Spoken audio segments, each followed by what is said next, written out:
I'm going to be talking today about an aspect of woodworking that you may or may not be particularly familiar with, but especially when it comes to the work that was done during the 18th century.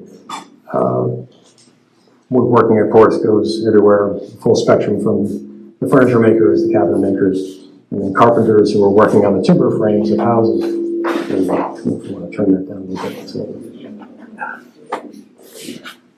Maybe.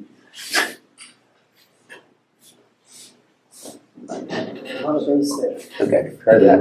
How about now? Okay, I just want to make sure. It sounded like it was going to start to feedback. But what I'm going to talk today about is the work that went into doing more of the finish work, what today you might call a finish carpenter, but was a house joiner. So there were joiners that worked on all kinds of things, but house joiners were specialized in the interior woodwork. So I'm going to show a bunch of pictures of the type of thing that they did. I'm sure it's the kind of thing you've seen plenty of times before, but you might not have looked at the details and have appreciated what went into making all of that, because these houses, in that period, are filled with it. So typical kind of thing you might see in a period house, of course, is raised paneling. It's a little sample of what that looks like over there. And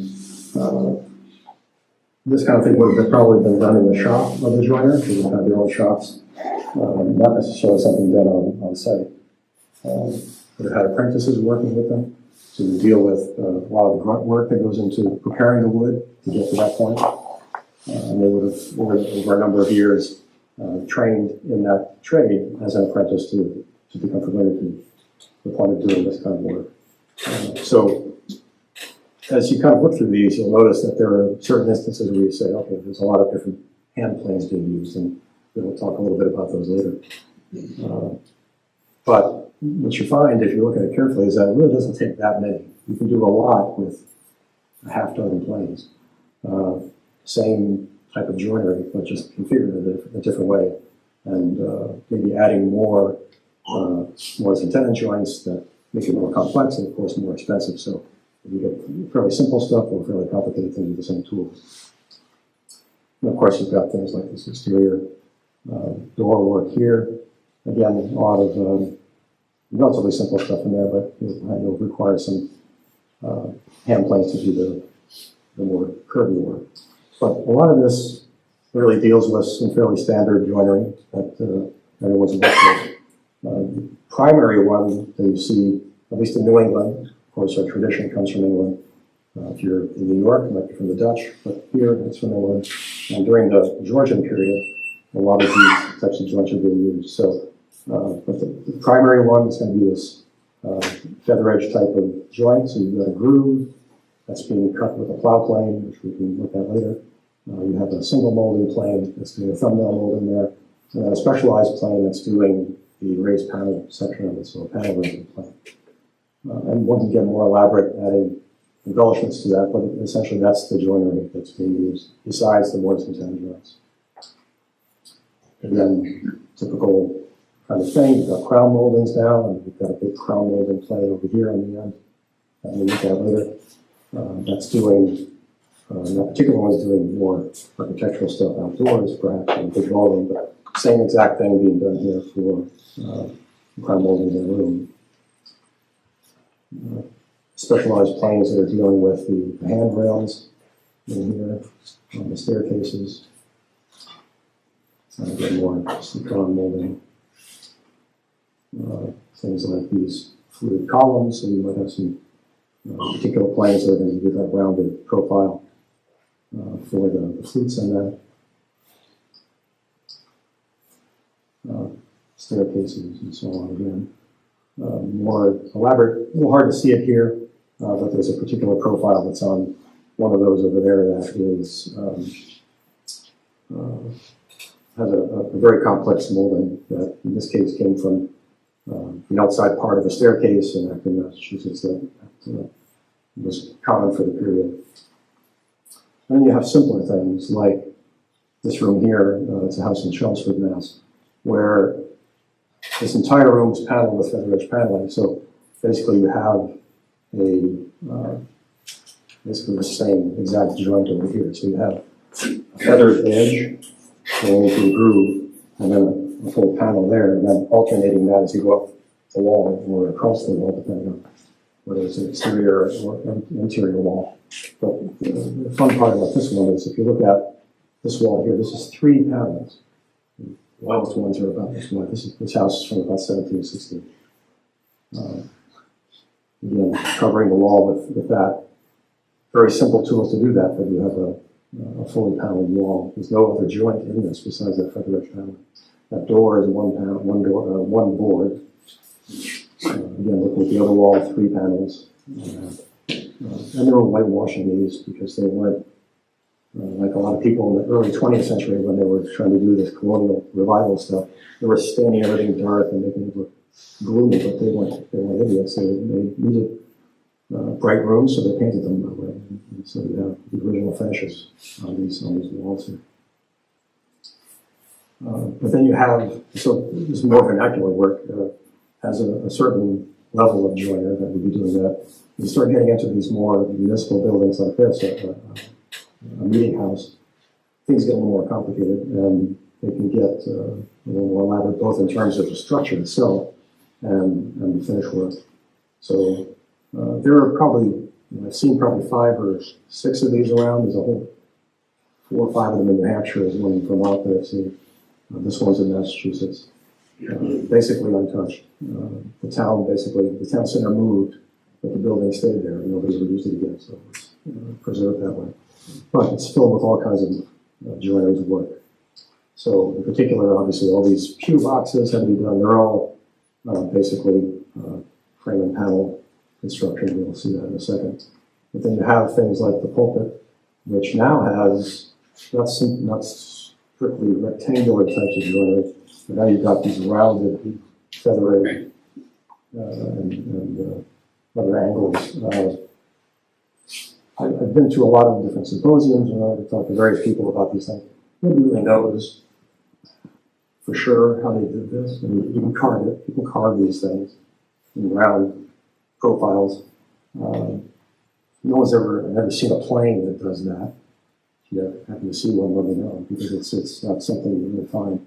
So they probably, or some kind of scratch top or something, but they were doing a lot of this kind of thing, and they were good at it. And just more intricate work here with something called these kind of super joiners. They're doing this kind of work now with them. Not terribly difficult to do. You're just not doing right angles, but now you've got to do a circular profile here on that joint. So it's a little more elaborate. Not something you're going to find in a typical house.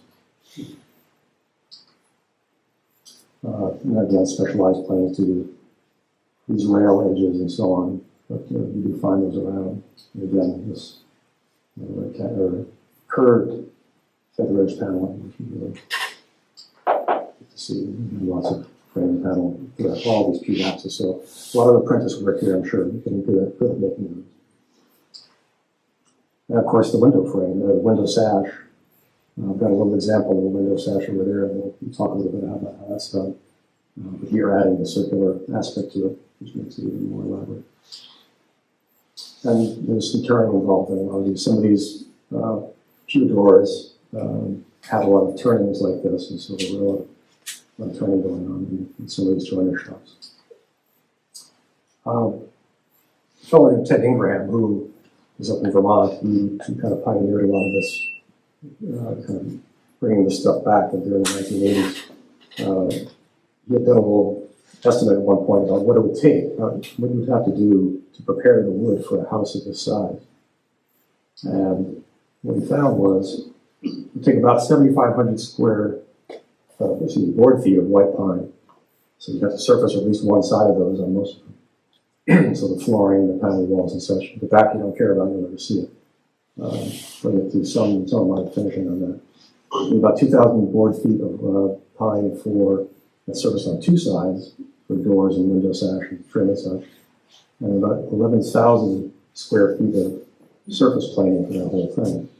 And if you take a very conservative estimate of 6 to 8 passes of basically a triplane for per square foot. That would be about 66,000 linear feet, or about 12 miles, 12 and a half miles.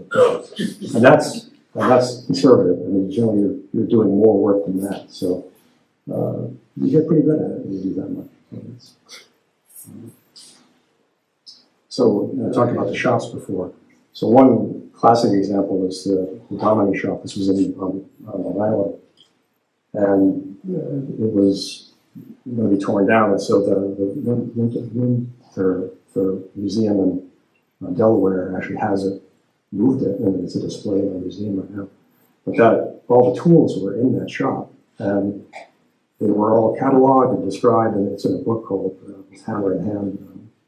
That is a kind of a classic text about these things. So the whole thing kind of goes through what this family did over generations in that shop, which is really quite remarkable.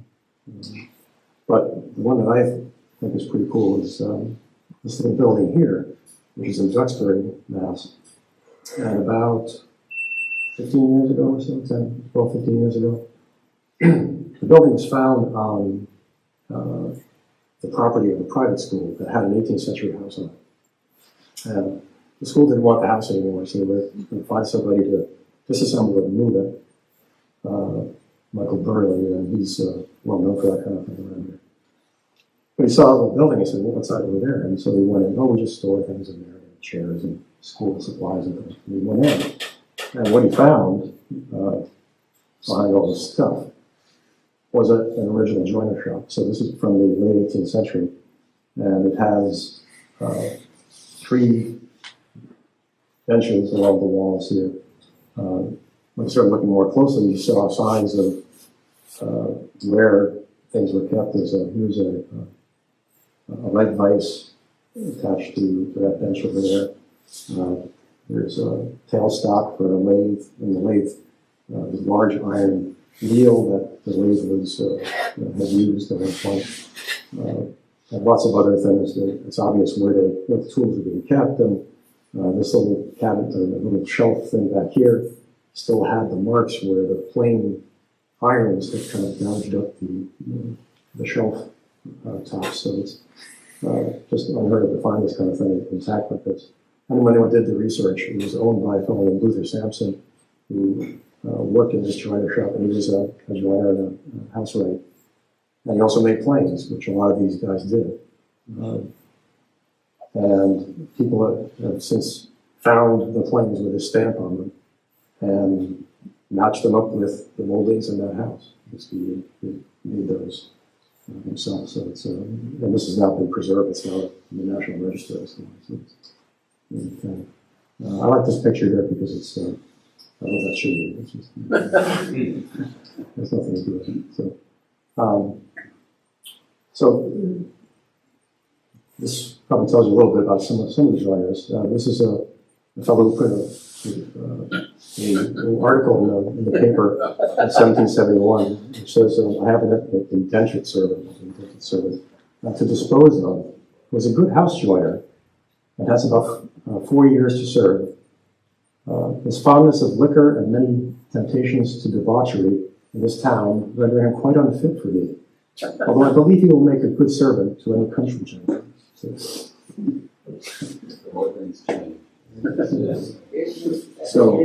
that's enough for the PowerPoints.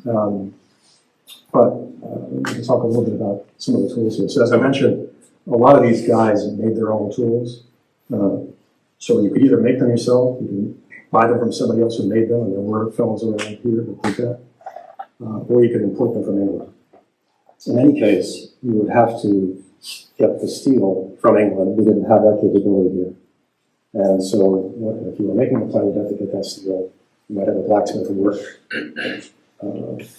with that to heat treat it and put it in the right shape. But we might have gotten it ready made from England and then had to reshape it. But basically all these planes, of course, are a block of wood, and there's a wedge that holds the iron in a triangular mortise, and the shape, of course, of that iron, then and he's going to determine the shape of the molding is. Now, they come in all shapes and sizes, they do all kinds of things, so fancy moldings, simple moldings, all the way up to, as I mentioned, crown moldings. So this plane here makes this crown molding. And in England, what they were doing for many years, a long time, was making something like this with 5 different planes. So you have what are called hollows and rounds, and so they're basically corresponding pairs of convex and concave shaped planes. And if you had a whole set of them, you'd have 36 or so.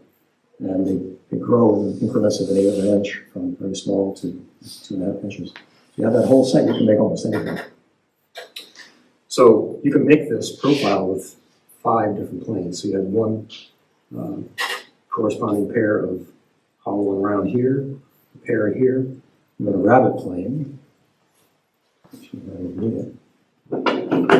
basically one that has open on both sides, and so you can sneak up on an edge with that to make this little diamond shape. So, and that's the way people have done that for a long time. I did that once for like an 8-foot piece of wood. It takes a little bit of time, but it can be done. But here we said, look, we've got lots of skilled and unskilled workmen, but we don't have a lot of time to build a lot of houses. And so they came up with a single plane that would do that whole process. And the reason for the rope is because, like these little guys here, a single person can't push this thing when it's getting down to the bottom of that profile. It's just too much surface area, too much friction. And so you need 2 guys to pull this. And so you're basically riding this plane. You're registering it because it has some nice features on it. It's got a fence, which is going to line it, and 2 depth stops. So like you've aligned this thing, you square up your piece of wood. You would start, because it's a lot, you don't want to have to sharpen this if you don't have to. So you want to minimize the amount of work you can use with this guy. So you'd use, say, a plow plane like this, which is meant for making grooves.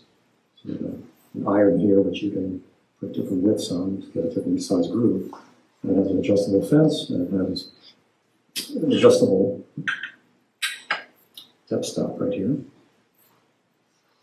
Depending on how deep you want your groove. And I can adjust where that groove goes with respect to my reference edge. And now I can not only make grooves with it, but I can also hog out material where I don't want it. So do most of that work there. And then, which go very quickly because it's a very simple plane. And then I get my friends, get a long bench. I can get an 8, 10, 12-foot piece of wood outside, and then have them yank on this thing while I ride and keep it registered. And you literally have to ride it and keep and bear down on the thing. That's how much force it needs. But now you have a fully reproducible piece of wood, a piece of crown molding, because it stopped cutting when it hit those depth stops, and it's registered on that side. So now they all are identical, which is very nice when you're trying to miter a corner, because now they're all the same. It works out nicely. So we got that guy. The other very specialized plane, which is used a lot, is this guy, the panel raising plane that I talked about before. So this one is going to cut that profile right there. And it's got a couple of features about it. One, again, a fence, to keep it registered. It has sometimes a cross-grain knicker that sticks on the bottom here, so because you have to go not only with the grain, but you have to go against the grain. And then it has a skewed iron, unlike a 4-plane, we call it jack plane today, which is just a square off there. This one's at an angle, precisely because you're trying to go across the grain, and so you do more of a slicing cut rather than trying to cut with a regular blade that more likely to tear it out. So we didn't talk about the bench planes, but so what the apprentice would be doing all day would be, me starting out anyway, would be preparing that wood for me to work with that. And so you start out with something that comes from the sawmill, pretty rough, which is what this backside is. It's not, doesn't really be finished at all. And then you want to, of course, mill that up so that it's square and everything is relatively smooth where it needs to be. And so the jack bed, the foreplane is the first thing. So this has a very curved iron on it. I'll look at this later. But thinking more like, almost like a scrub plane. So it's a curved iron. It's going to hog off a lot of material quickly. I'm trying to get all those mill marks off of it. And if you see originals of these around, they're always the bottom is angled, so that there's sometimes very little of the front left because it's just totally worn away. They've used them so much. Once you've used that guy, you go to a triplane, something in between, and then ultimately to a joiner, which you've seen before when you use these guys. So now if I'm trying to get a very flat panel or a very straight edge, this is what I'm going to use to do that. And then finally, what would be your stainling number 4, this smoothing plane. So this one is a very slightly cambered iron so that the edges are below the surface and it's scoring the wood. And very flat bottom, and tune this up really nicely, and a very sharp iron, and now you're taking very thin shavings off. And depending on the workman, sometimes you'll see on these panels, if you put raking light across them in the original house, you'll see the waves. Some are bigger than others, just depending on how cambered that iron was. And so they're just those marks are just left there. It's just very common. And they didn't worry about more perfectionists in that way than you do too. So this is the final plane that's used. I'm preparing the wood, but now you got to make stuff with it. So we talked a little bit about this paneling, which again is very, very common. The groove we talked about with the plow plane. This guy here. So one of these frame pieces is going to look like this. We have a groove for the paneling. We have a thumbnail profile, which is yet a different plane. This guy. So it's got that profile on it. And it's going to do that work again for this kind of thing or just regular feather edge paneling. And then the rest of it is joining. So you've got these big back saws over here. Here to cut that tenon. And a smaller back saw here to cut the cheek, or cut the shoulder on this guy here. And then you've got some panel gouges here to coat that joint. And then a mortising chisel, which is like this. We kind of tend to call these pig stickers, but it's a chisel, but it's just a very, very beefy chisel because you're using a mallet to hog out that mortise, which looks like that. So you're working from both sides, work about halfway down, flip it over, go in the middle, everything goes well. And then you coat that corner there so that it overlaps that thumbnail profile, and then it all goes together. And then you use your bit brace, which is like that, and has probably not the kind of bit you typically see. Not a twist bit, you didn't have them back then, which you quite yet, but it's called a nosing bit. So it has a kind of an elliptical projection on the bottom here, which is the only sharp part on the thing. So these edges, these aren't sharpened at all. But that little sharp section there, once you've kind of given a little starter, did it in the wood, and then go ahead and it cuts very nicely. And we'll allow you to put pins in here and hold that mortise and tension together. So let's see. Any questions so far? Would they try to make the thickness of the wood uniform? I often wondered why does lumberyard wood always come in 3/4 inch? You know? Mm-hmm. Was that something that was mandated, sort of, that to build that panel? Would that be a 3/4 inch rails style? It's a little more typically. If you come up here and look at this later, you'll notice that There actually isn't a uniform thickness of this particular piece for all these. The only important thing, of course, like in any kind of furniture, is you have your reference surfaces, and those are the ones that you're working off of and making all your cuts and joinery to. So those all match up, but the backs here don't. In this case, they don't, and you see that sometimes in the original work. And a lot of times they didn't bother finishing the backside, which this one is neither, because you'll never see it. Why waste the time? Same kind of thing in the period furniture. You see the bottoms of drawers are just all rough, and the backs are all rough. They didn't think twice about that. It was important. But in terms of the three-quarter thing, I think that's a modern thing because you have 1-inch rough boards, which after they're finished, they do about 3/4. You know about the length of time of a apprenticeship? It varied anywhere from 3 to 6 years, depending on when they started. And that's one of those things where the boy would be, his father would have a contract with the tradesman. Basically, he was going to feed and clothe him, clothe the apprentice, and teach him the trade. And in the end, he would have a set of tools himself to go off and become a journeyman. What were the bodies of the planes made from? In other words, a uniform type of wood that was used for the bodies? So in Britain, it's always been beech, it seems. Here, particularly in southeastern Massachusetts, yellow birch.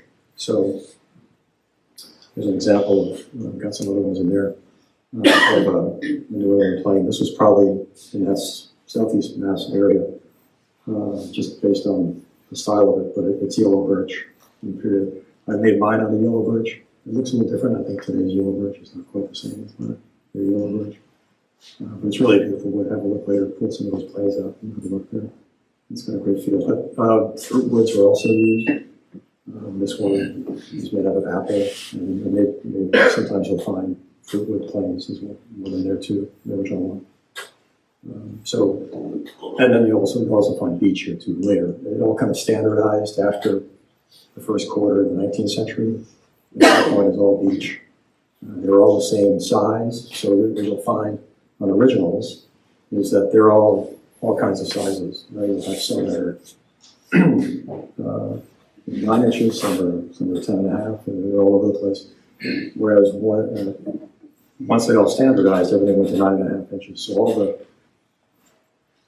planes that were made in factories, this is not type, it's just a round plane that was made sometime in the mid-19th century in a factory. They made millions of these. That's why you find so many of them around in flea markets and antique shops. But they're all identical. They're all 9.5 inches. You'll find some originals where the end has been cut off, so it will fit inside a box. You'll feel the 9.5 inch planes.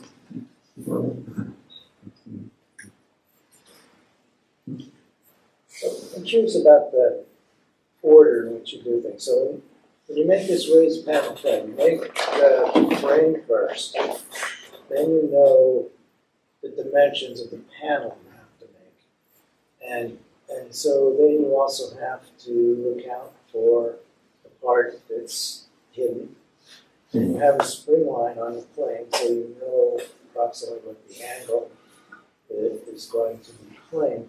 And when you lay these out, do you lay out the lines for the raised part and sort of cling to that line?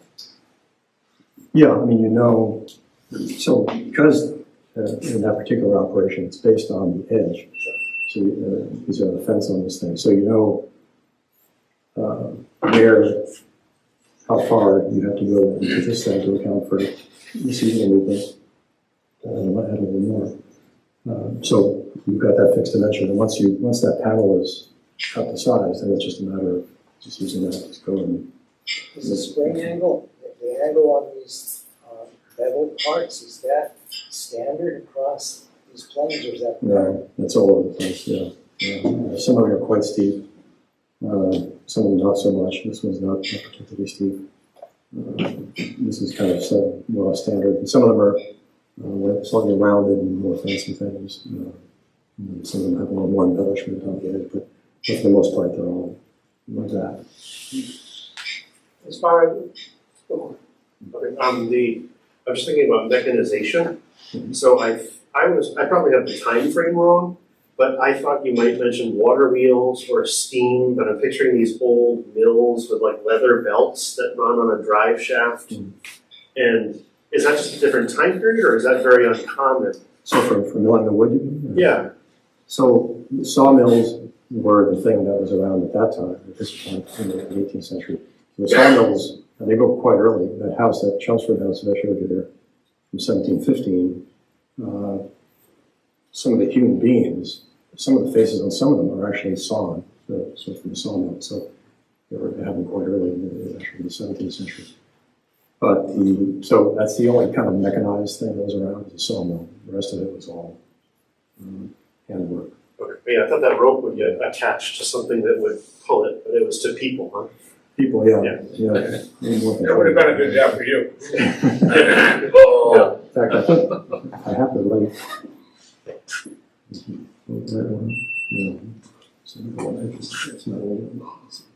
I have some pictures of the operation going on. So in your work, you use only wood hand tools?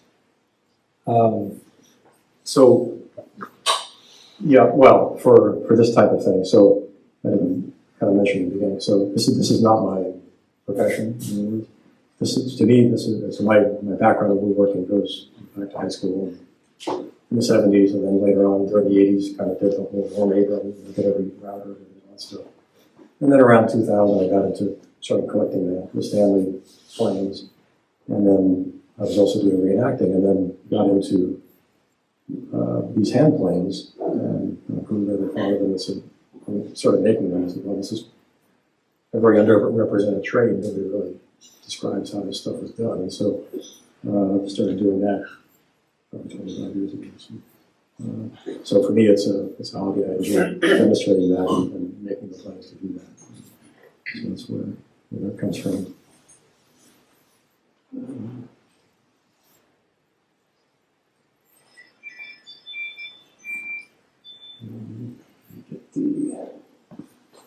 Do you use electric power tools to make hand wood planes?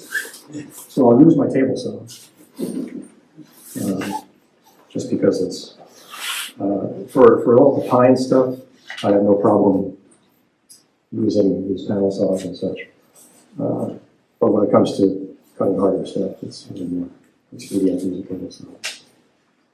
Yeah. Unfortunately, at the time, I still have a job, and so my time is more limited. Yeah. Who cut the iron for all those? Yeah, so that's a fun part. So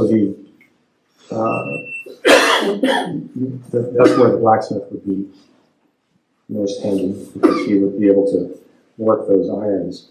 And as I mentioned before, the steel itself would come very quickly, because we didn't have that technology here.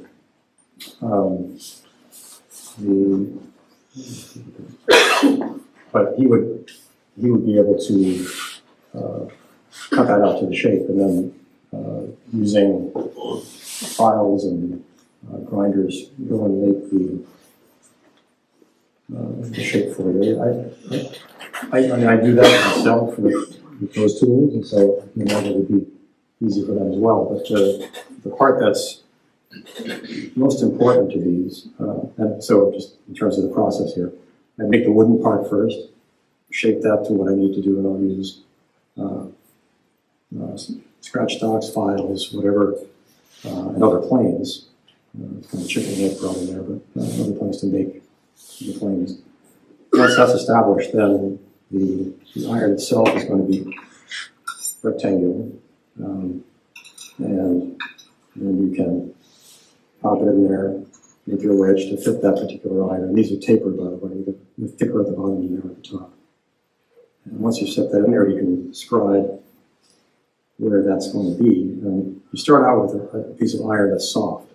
So you generally come that way. So it's not a problem. But if it isn't, the way you would soften it is you heat it up cherry red and then let it cool very slowly.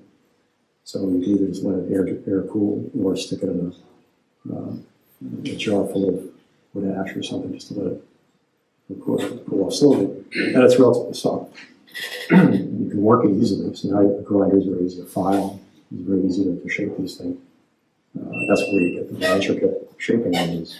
And it's important to get the relief level on these, so we'll make sure that the back edge of the blade itself is below the surface of the plane itself, so that it's not interfering. So once you've done all that, now you have to heat treat it to harden it, but not too hard. So what you want to do is, again, heat it up cherry red, now quench it in water or oil.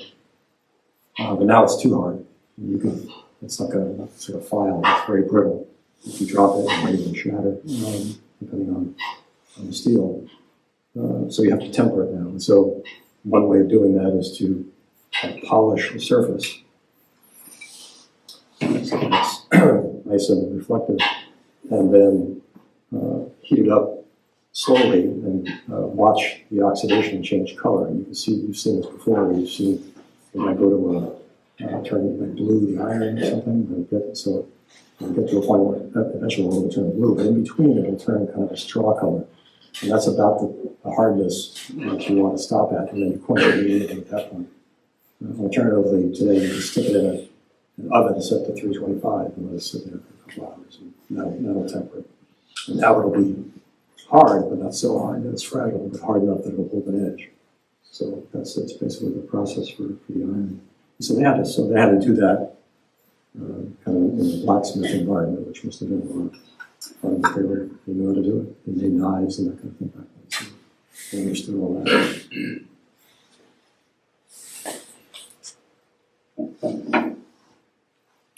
Some of the other tools I have up here are involved with making the planes. So these are what I call Planemaker's floats. And the floats can be used for other things too, like cleaning out mortises and that kind of thing. But they're basically big wide ripsaws. They're filed like a ripsaw. And there are different types. So you have these guys, which are shaped that shape because you've got to make that triangular mortise in there. So you start out by drilling a hole, a couple holes that are going to be where that mortise is going to be, and then you start hogging away with these guys. So this is shape. That shape obviously corresponds to the triangular mortise. And there are two different types. If you're up close here, you'll be able to see the difference, but one is filed so it cuts on the pull stroke, and the other one is filed cut on the push stroke. Because you have two different grain directions on either face. So one face is going to prefer to be cut on the pull stroke and vice versa. So that's why you have two of these. And then the cheeks themselves are going to be this guy. So same idea, but now on this other face. And that's going to clean up these cheeks here. So they do really remarkable work on harder woods. So you can go up and look at these later. And it's all just surfaces that are made with these tools. And the rest of this, a little bit of demonstration of some of the ones a little more complicated.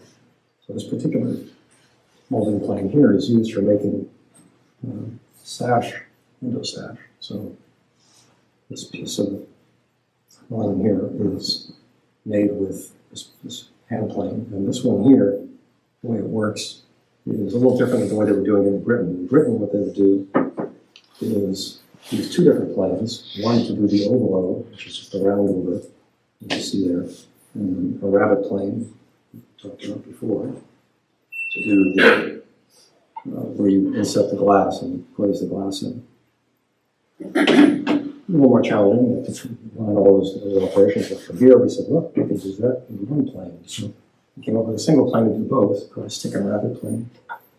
And so now I can do one side, flip it over, and do the other side, minding your level the whole time, because it is a pretty persnickety thing. You're not careful. But once that's done, now you've got that, and so you can cut that joint. There's a couple ways of doing it. But one way is basically have one saddled over the other, and then cutting the miters, the corresponding miters there, and having those fit together. So the key part of all that is just this jig, which is going to allow me to put this in there. And I can,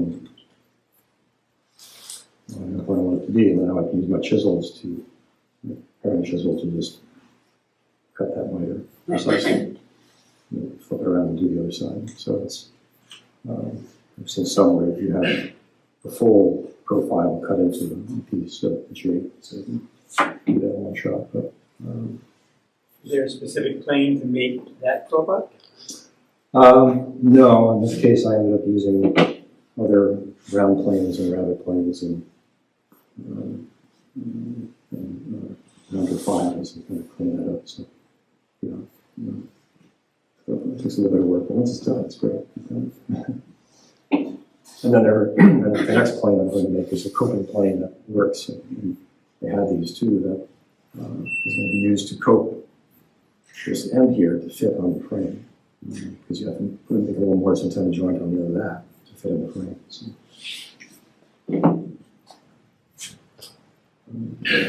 And then the last thing here, these saws that you see up here, this one, this is a reproduction I made of a saw that there was a fellow that I knew that big antiques collector.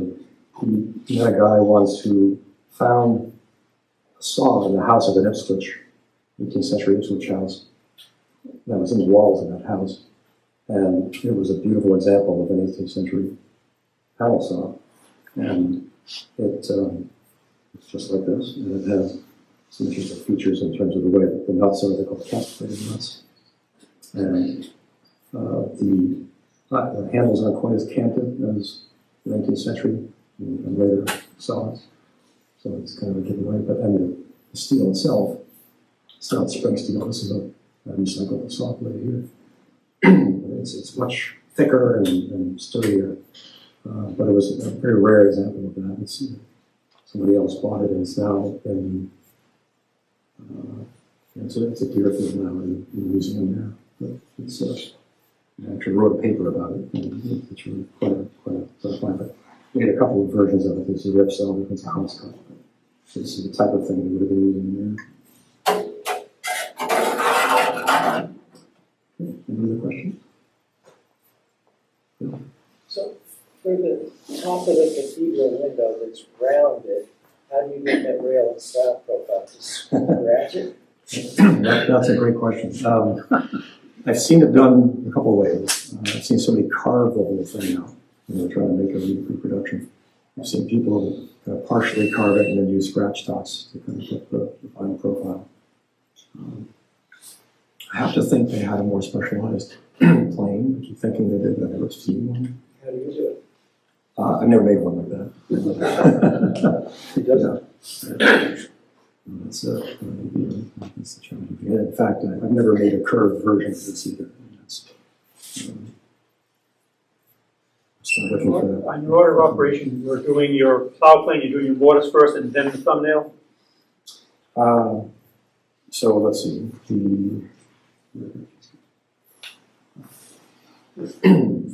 So what I'll typically do is, I'll plow the groove and do the thumbnail, and actually I'll do the mortises before that. So just I have to square everything to work off of.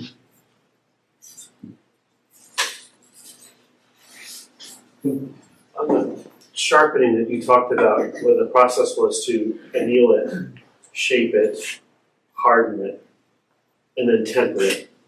If you bought an old, this is going to sound like hypothetical, but it actually happened. So if you bought a set of old rounds and hollows, is it okay to anneal, like if they're kind of chipped, and then go anneal and go through that process?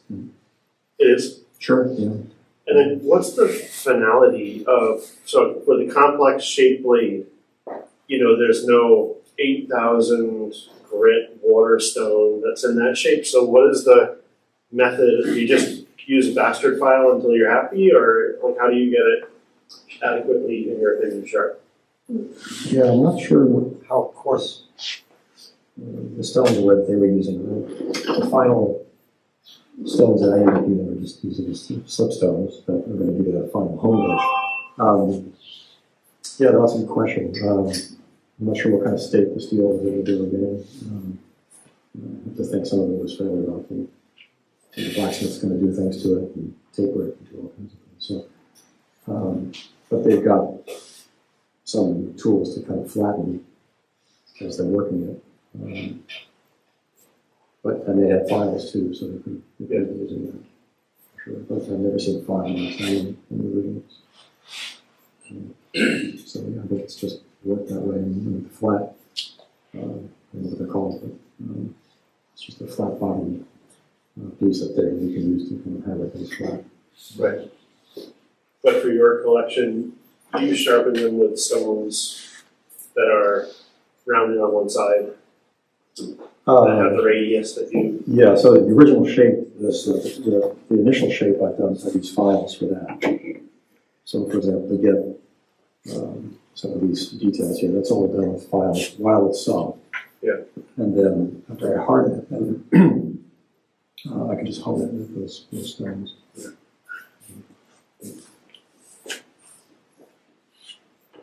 Are there any additional questions?